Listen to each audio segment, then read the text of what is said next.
Now, for Steadfast characters, to show the other side of the coin, let's take a look at Dr. Richard Kimball in The Fugitive. Here's someone who tries to help people, keeps trying to help people. No matter what he does, it gets him in trouble over and over again, and in the end, he still keeps trying to help people. He doesn't give up and go off to Bermuda. He doesn't just leave. He sticks by his guns, sticks with the story, tries to find the murderer of his wife, tries to clear his own name, and continually tries to help people right up through the end.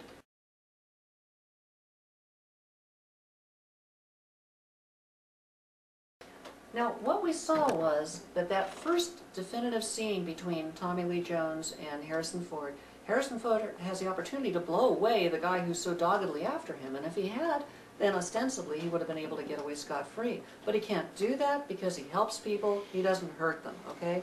So he has that opportunity. That sets up a series of events where everything he does, that he continues to be helpful, Tommy Lee Jones now looks at, and even though he doesn't allow himself to be emotionally involved in the story, he sees all these things going on, and he begins to wonder if maybe this guy's innocent. In fact, he's not acting at all like a murderer. So Harrison Ford's continually remaining steadfast in helping people and not doing harm puts a shadow of doubt in Tommy Lee Jones' mind. Now you'll notice one thing that did happen though. In that story we only saw two characters, but one of them did change.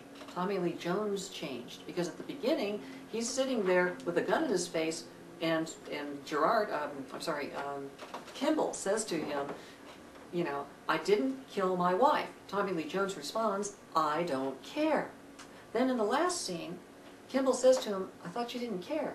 And Gerard says, I don't, laughingly, meaning yes I do, don't tell anybody. Now that's an indication that Tommy Lee Jones has changed.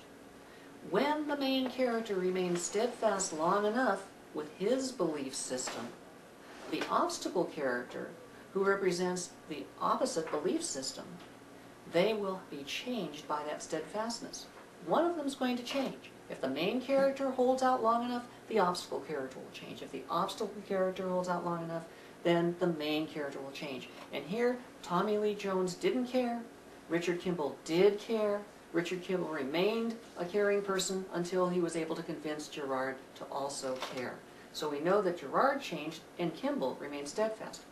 Now, it's important to realize that in Dramatica software it insists that if one of these characters changed, the other remains steadfast. And you can pick it either way in various parts of the software.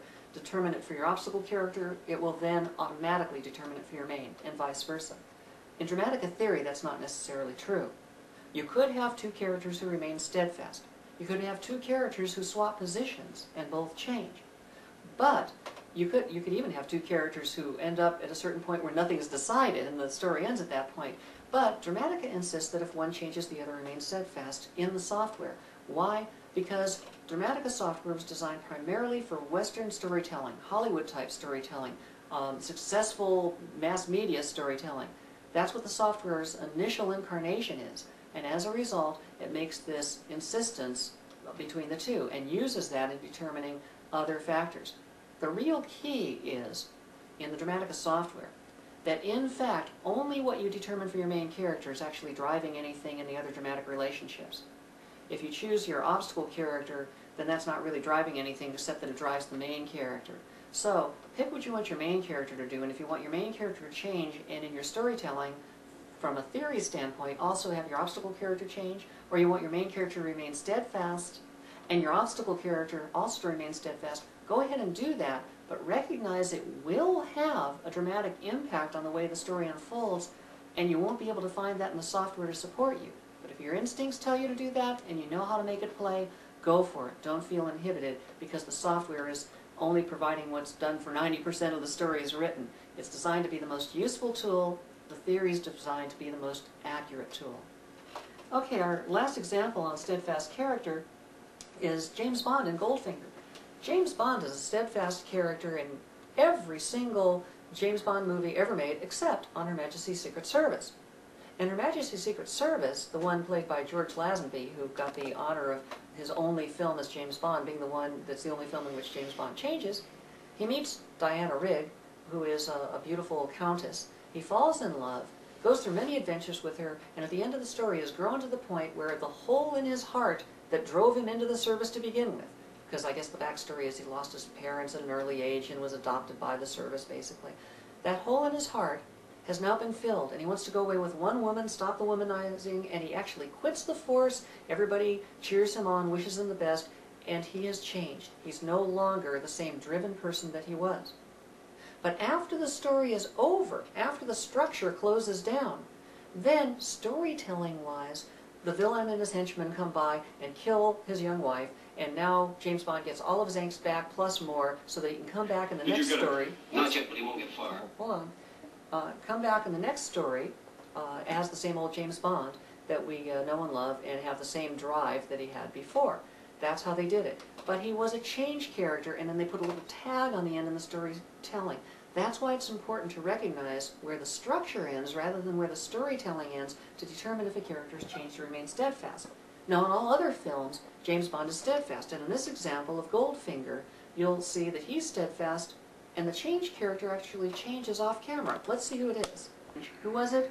Well, if you've ever seen Goldfinger, you have the character played by Honor Blackman, who is known as Pussy Galore in her flying circus, of all things. Well, Pussy Galore is working for Goldfinger, the villain. She's going to put gas canisters, fly them over Fort Knox, and knock everybody out. But she switches the canisters from the ones that would do that job, which actually were in fact deadly gas that she didn't even know about, and contacts the CIA. Why?